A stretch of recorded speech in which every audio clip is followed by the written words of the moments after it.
Alors maintenant, on va voir la perspective en CSS. Ne vous en faites pas si vous ne comprenez pas tout. C'est vraiment quelque chose qui est utilisé pas souvent et c'est utilisé plutôt quand vous allez être vraiment confirmé. Donc ici, la perspective, comment on va régler ça? Eh bien, on peut faire translate sur X, sur Y, mais aussi sur Z. Z qui est l'axe. Alors attention, je sors les gros moyens. Je vais sortir Paint. Si ça fonctionne bien, on a l'axe X qui est ici, de gauche à droite, l'axe Y qui est de haut en bas, et on va avoir l'axe Z. Alors, comment le dessiner?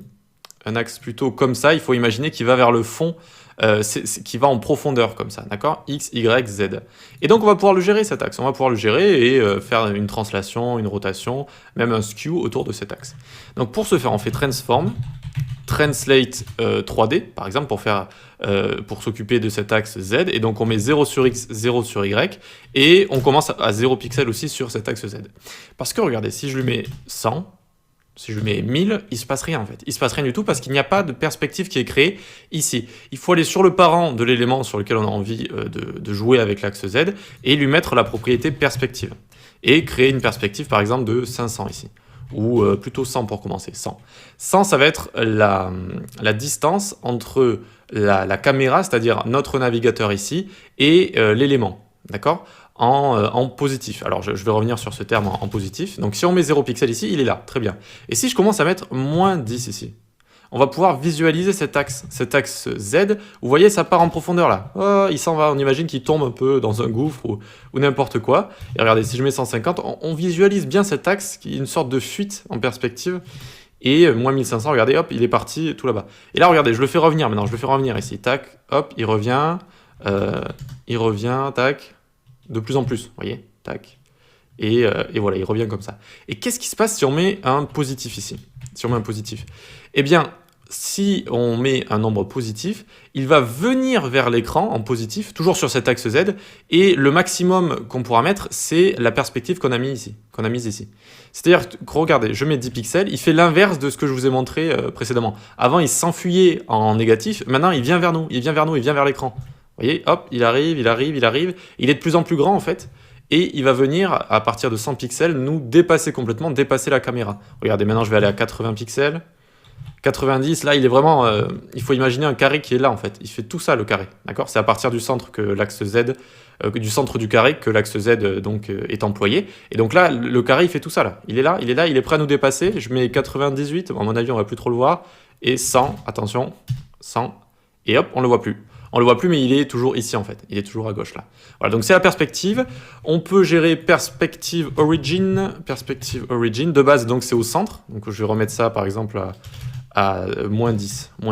Ça va bouger par rapport au centre. C'est-à-dire ça va s'en aller ici par rapport au centre de notre carré. D'accord? Et on peut mettre par exemple top left. D'accord?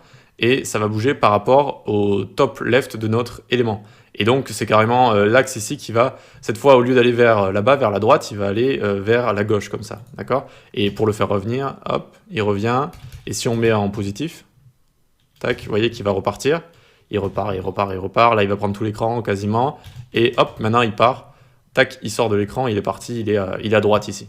Il est à droite et on le voit carrément plus en fait, vu que quand il a dépassé la caméra, c'est comme si il disparaissait de notre navigateur ici, on ne va plus pouvoir le voir. Alors il est toujours là, il est toujours dans le DOM, etc. Hein, mais visuellement, on ne peut plus le voir. Vous voyez que dans le DOM, il prend toujours cette position-là, mais visuellement, on peut plus le voir comme ça, d'accord? Même si notre body, on lui donnait une width de, je sais pas, 5000 pixels par exemple, tac, et donc on peut se décaler comme ça, vous voyez?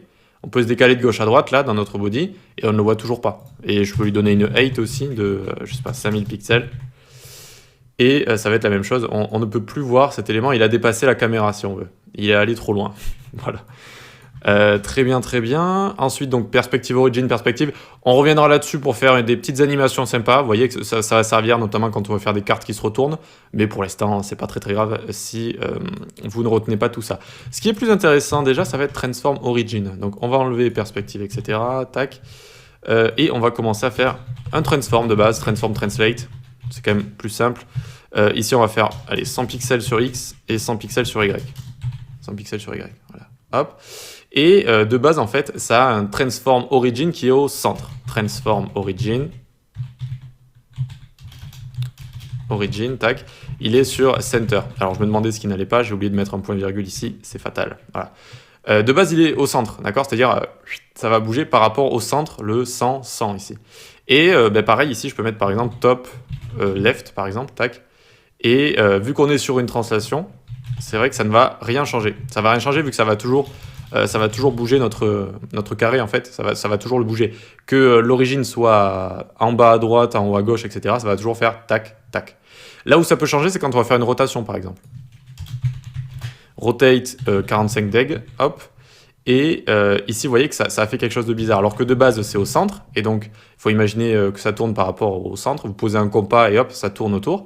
Et si on commence à lui mettre top left, eh bien, ça va tourner par rapport en haut à gauche ici. En haut à gauche, d'accord? Et si je mets top right, ça va tourner par rapport ici à la droite. Et ça nous permet de changer l'origine de transformation comme ça. On peut également, regardez, je vais le remettre à center pour qu'on puisse bien visualiser. On peut gérer nous-mêmes, et je vais remettre à 0 ici, l'exact endroit où ça va tourner. C'est-à-dire ici, je sais que ça fait 300 sur 300. Et bien ici, je peux dire que j'ai envie de poser mon point à partir duquel ça va tourner. Par exemple ici. Et on imagine que c'est à 20 pixels, 10 pixels sur Y. Et donc comment on fait? On fait 20 pixels, 10 pixels. Et ça va tourner à partir de cet endroit-là. D'accord? Ici, évidemment, je mets 45. Voyons voir, hop, vous voyez que ça tourne à partir d'un élément qui est par ici, d'accord, un point qui est par ici. Donc transform origin peut changer l'origine de transformation comme ça, tout simplement. Allez, on passe à la suite. Ce qui est super intéressant, ça va être les transitions et les animations. À tout de suite.